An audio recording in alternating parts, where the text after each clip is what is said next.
बिस्मिल्लाहिर्रहमानिर्रहीम। अस्सलाम वालेकुम डियर स्टूडेंट्स।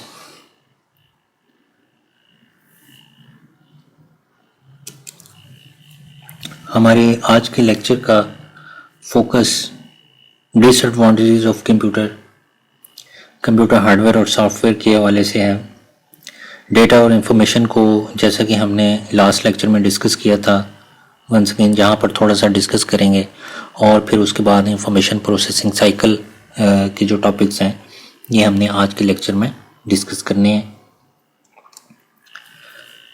सबसे पहले जो कंप्यूटर के डिसएडवांटेजेस थे, जैसा कि आपको पता है कि एडवांटेजेस हमने लास्ट लेक्चर में डिस्कस कर लिए थे और अब हमने उसके डिसएडवांटेजेस को डिस्कस करना है। किसी भी चीज़ का बहुत ज़्यादा यूज़ नुकसानदेह होता है,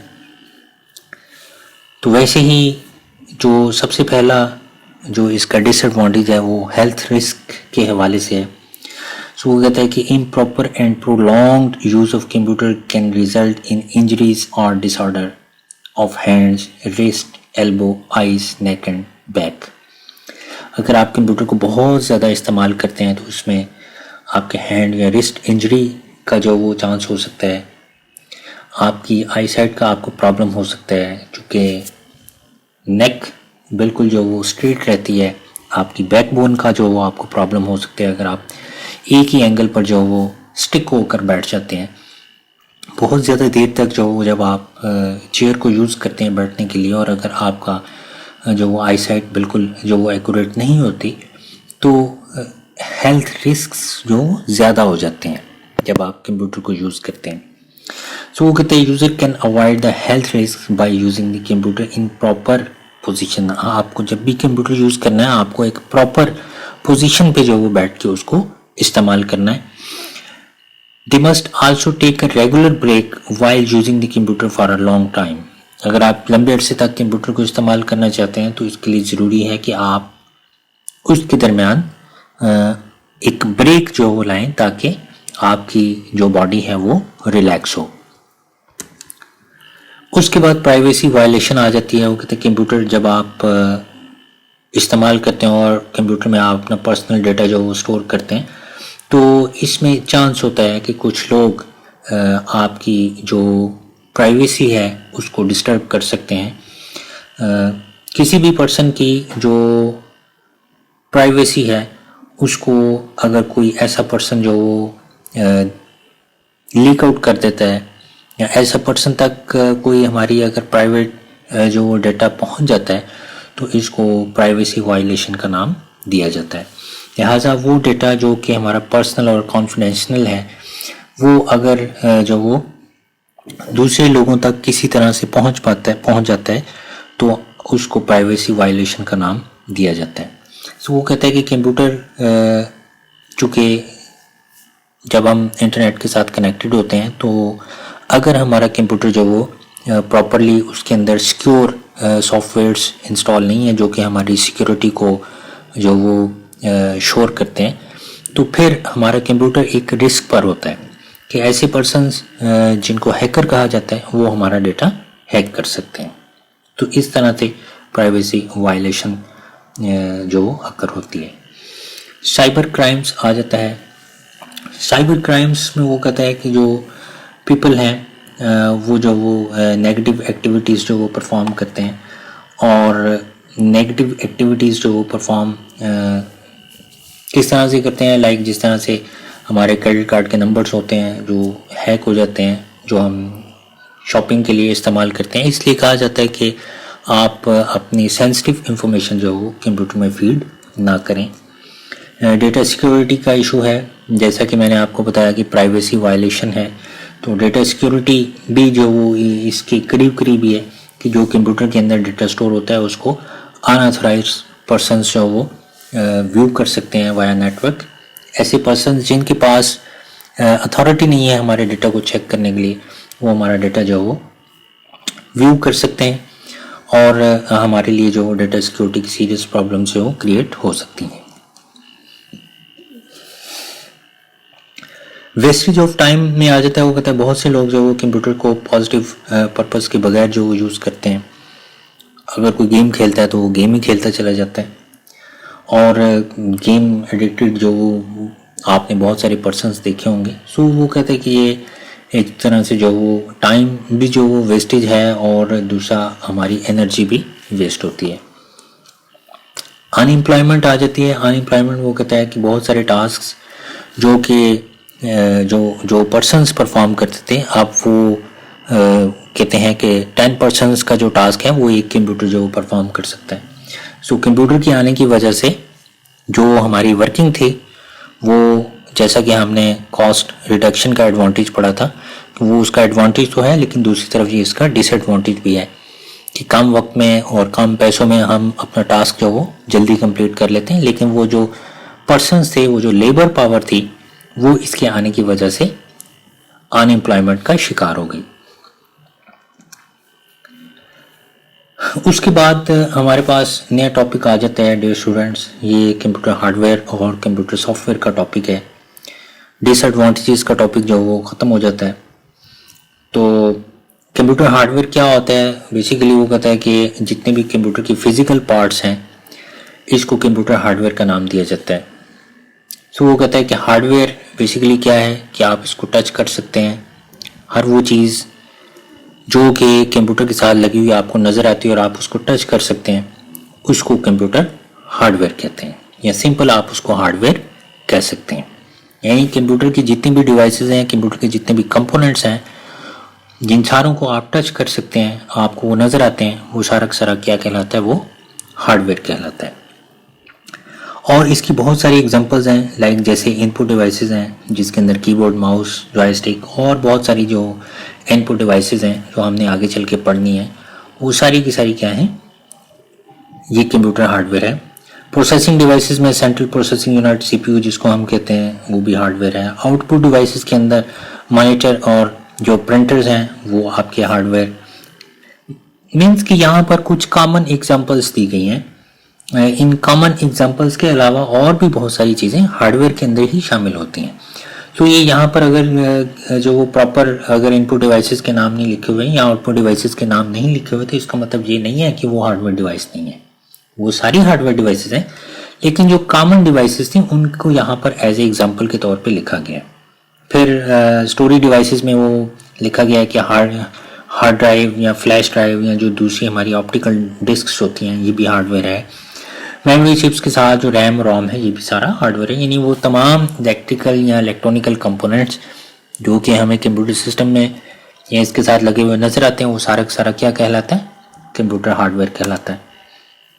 ये जो पिक्चर है ये आपको ये सारी चीज़ें जो एलेबोरेट कर रही है कि ये प्रिंटर है, ये सिस्टम यूनिट है, इसके अंदर हार्ड डिस्क लगी होती है, इसके अंदर सीपीयू लगा हुआ होता है, रैम और रोम इसके अंदर होती हैं, ये मॉनिटर है, ये वेब कैमरा है, ये माइक्रोफोन है, माउस है, स्पीकर्स हैं, मॉडेम है, एक्सटर्नल हार्ड डिस्क है, ये फ्लैश मेमोरी है, ये मेमोरी कार्ड रीडर्स हैं, ये स्कैनर्स हैं। तो ये सारी की सारी चीज़ें जो कि हमें नज़र आती हैं, ये सारा का सारा कंप्यूटर हार्डवेयर कहलाता है। फिर उसके बाद कंप्यूटर सॉफ्टवेयर आ जाता है कि सॉफ्टवेयर क्या होता है? सॉफ्टवेयर वो कहता है कि सॉफ्टवेयर को प्रोग्राम भी कहा जाता है, और सॉफ्टवेयर बेसिकली कंप्यूटर हार्डवेयर को बताता है कि क्या करना है, ये टास्क किस तरह से परफॉर्म करना है। सो वो कहते हैं software also called a program tells a computer what task to perform and how to perform them. यानी सॉफ्टवेयर ने हार्डवेयर को बताना है कि ये टास्क क्या टास्क परफॉर्म करना है और किस तरह से ये टास्क कंप्लीट करने हैं। तो सॉफ्टवेयर की हमारे पास दो मेजर कैटेगरीज हैं, एक को सिस्टम सॉफ्टवेयर कहते हैं और दूसरे को एप्लीकेशन सॉफ्टवेयर कहते हैं। हमारे पास आगे सॉफ्टवेयर का चैप्टर आएगा और वो हम उसको जो वो डिस्कस करेंगे। तो यहाँ पर मैं बस आपको वर्बली इनकी टाइप्स ही बताऊंगा। जो बेसिकली सिस्टम सॉफ्टवेयर होता है वो सिस्टम के साथ लगी हुई डिवाइसेस को मैनेज करने के लिए इस्तेमाल किया जाता है, जबकि जो एप्लीकेशन सॉफ्टवेयर है वो मुख्तलिफ तरह के जो यूज़र लेवल के जो टास्क होते हैं उनको कंप्लीट करने के लिए एप्लीकेशन सॉफ्टवेयर इस्तेमाल किया जाता है। फिर उसके बाद वो कहता है कि कंप्यूटर सॉफ्टवेयर की इंस्टॉलेशन कैसे की जाती है या कंप्यूटर सॉफ्टवेयर को किस तरह से इस्तेमाल किया जाता है। तो उसके लिए इंस्टॉलेशन का एक प्रोसेस होता है installing the installing is a process of setting up the software to work with the computer, printer and other hardware. यानी इंस्टॉलेशन एक ऐसा प्रोसेस है जिसमें कि सॉफ्टवेयर अपनी सेटिंग्स करता है हमारी डिवाइस के साथ कि उसने किस तरह से प्रॉपरली उसको वर्कआउट करना है, उसने प्रिंटर के साथ कैसे काम करना है, जो कंप्यूटर की जो दूसरी हार्डवेयर डिवाइसेस हैं उनके साथ किस तरह से वर्किंग करनी है। ये सारी वर्किंग जो वो इंस्टॉलेशन के अंदर वो अपने आप को सेटिंग अप कर रहा होता है। कंप्यूटर सॉफ्टवेयर का ही फर्दर जो टॉपिक है वो कहते हैं सॉफ्टवेयर कौन बनाता है। तो वो कहते हैं कि programmer develops a software and write the instructions that direct the computer to process data into information. कि जो सॉफ्टवेयर है वो बेसिकली प्रोग्रामर्स सॉफ्टवेयर जो वो डेवलप करते हैं और वो सॉफ्टवेयर के अंदर जो वो सेट ऑफ इंस्ट्रक्शंस लिखते हैं और वो जो सेट ऑफ इंस्ट्रक्शंस होती हैं वो फिर जब एग्जीक्यूट होती हैं तो वो एक्चुअली हमारा क्या बनता है, हमारा प्रोग्राम बनता है। फिर उसके बाद डेटा एंड इंफॉर्मेशन की स्लाइड वंस अगेन आ जाती है। जैसा कि पिछले लेक्चर में मैंने इस स्लाइड को एलैबोरेट किया था, तो वंस अगेन जो मैं इसको थोड़ा सा जो वो एक्सप्लेन कर देता हूँ कि data basically raw facts and figures को कहा जाता है। और रॉ का मतलब यही होता है कि जो डेटा है उसको अभी हमने प्रोसेस नहीं किया। सो इसकी एग्जांपल जो है वो स्टूडेंट एडमिशन फॉर्म है कि जब स्टूडेंट एडमिशन लेने के लिए जाते हैं तो जो आप अपना डेटा फिल करते हैं वो बेसिकली डेटा होता है। सेंसस के दौरान यानी जो मर्दमशुमारी के दौरान जो घरों में लोग जाके जो कलेक्ट करते हैं जो डेटा है वो भी बेसिकली क्या है, वो डेटा है। इसी तरह सर्वे आपने मुख्तलिफ जो वो कंडक्ट किए होंगे कि आया आप हमारी प्रोडक्ट को यूज़ करते हैं कि नहीं करते हैं, या ये एक्सपेंसिव है या नहीं है एक्सपेंसिव, या आपके लिए बेनिफिट इसके हैं या नहीं है। इस तरह की जो क्वेश्चनेयर्स होते हैं वो आपको दे दिए जाते हैं और आप उसको टिक करके दोबारा रिप्रेजेंटेटिव को वापस कर देते हैं। तो ये भी बेसिकली क्या है, ये डेटा, ये भी डेटा होता है।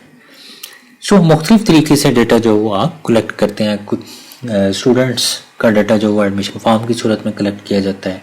किसी कंट्री का जो डेटा है उसमें जो लोग रहते हैं उनका ड्यूरिंग सेंसस जो वो डाटा कलेक्ट किया जाता है। और जो कोई फर्म हो सकती है वो अपना डेटा मुख्तलिफ तरह के सर्वेस कंडक्ट करके तो डेटा कलेक्ट करती है। सो डेटा कलेक्ट करने का पर्पज़ यही होता है कि हम उस डेटा को प्रोसेस करें और प्रोसेस करने के बाद हम इंफॉर्मेशन जनरेट करें। सो इंफॉर्मेशन वो कहता है कि प्रोसेसिंग डेटा को इंफॉर्मेशन का नाम दिया जाता है। जब डेटा प्रोसेस होके आपको आउटपुट के तौर पर दिया जाता है तो उसी आउटपुट को बेसिकली इंफॉर्मेशन कहते हैं और ये ऑर्गेनाइज्ड फॉर्म में होती है।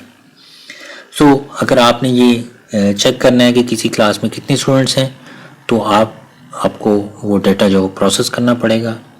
मर्दमशुमारी के दौरान जो लिटरेसी रेट का जो बआसानी पता चल सकता है कि कितने लोग जो वो लिटरेट हैं, कितने इलिटरेट हैं, कितने अनएम्प्लॉयमेंट जो उसकी रेशो क्या है या जो आबादी का तनासब है वो क्या है। आपकी प्रोडक्ट्स जो कि जिसके मतलब सर्वे किया गया है उसको कितने लोगों ने लाइक किया और कितने लोगों ने डिसलाइक किया है। तो ये सारी चीज़ें डेटा को जब प्रोसेस किया जाता है तो प्रोसेस करने के बाद हमें मिलती हैं। फिर उसके बाद हमारे पास आ जाता है information processing cycle. Information processing cycle basically वो कहता है कि सीरीज ऑफ स्टेप्स को कहा जाता है जो कि डेटा को इंफॉर्मेशन में कन्वर्ट करने के लिए परफॉर्म किए जाते हैं। तो उन तमाम स्टेप्स को इंफॉर्मेशन प्रोसेसिंग साइकिल का नाम दिया जाता है। तो वो कहते हैं the steps in a cycle are performed in a specific sequence. ये अंडरस्टूड बात है कि जो स्टेप्स परफॉर्म किए जाने हैं ये एक सीक्वेंस के साथ परफॉर्म किए जाने हैं। और उन स्टेप्स में सबसे पहले क्या है, इनपुट है। आप पहले इनपुट परफॉर्म करते हैं, फिर कंप्यूटर उस इनपुट को यानी जो डाटा आप कंप्यूटर को देते हैं वो उसको प्रोसेस करता है और प्रोसेस करने के बाद फिर वो आपको आउटपुट यानी इंफॉर्मेशन जो वो रिटर्न करता है। और इंफॉर्मेशन को फिर आप फ्यूचर में इस्तेमाल करने के लिए उसको यूज़ करने के लिए उसको स्टोर कर लेते हैं। और स्टोर के बाद फिर आप वंस अगेन दोबारा उसको नया डेटा इनपुट करते हैं, वो फिर उसको प्रोसेस करते हैं, फिर आपको आउटपुट देते हैं और फिर आप उसको उस इंफॉर्मेशन को स्टोर कर लेते हैं। तो ये जो प्रोसेसिंग है, जब हमारी इंफॉर्मेशन प्रोसेस होती है, वो डेटा से इंफॉर्मेशन बनती है, तो उसके लिए ये चारों स्टेप्स, ये जो लाइफ साइकिल है ये ऐसे ही चलता जाता है, जिसको इंफॉर्मेशन प्रोसेसिंग साइकिल का नाम जो दिया जाता है।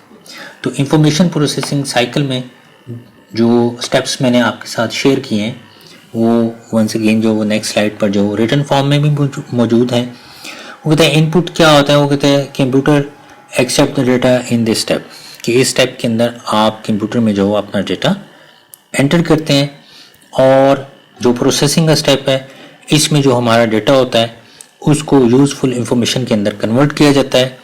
तो कन्वर्जन के लिए जो प्रोसेसिंग डिवाइसेस हैं, लाइक जो सेंट्रल प्रोसेसिंग यूनिट जो कि हमारा डाटा प्रोसेस करती है, जिसके लिए रैंडम एक्सेस मेमोरी जिसको रैम कहा जाता है, और रैम के अंदर जो वो हमारी टेम्परेरी इंस्ट्रक्शंस को जो स्टोर किया जाता है, जो डाटा की जो प्रोग्राम या जो डाटा जो चाहिए होता है उसको प्रोसेस करने के लिए वो रैम के अंदर आरसी तौर पर सेव किया जाता है।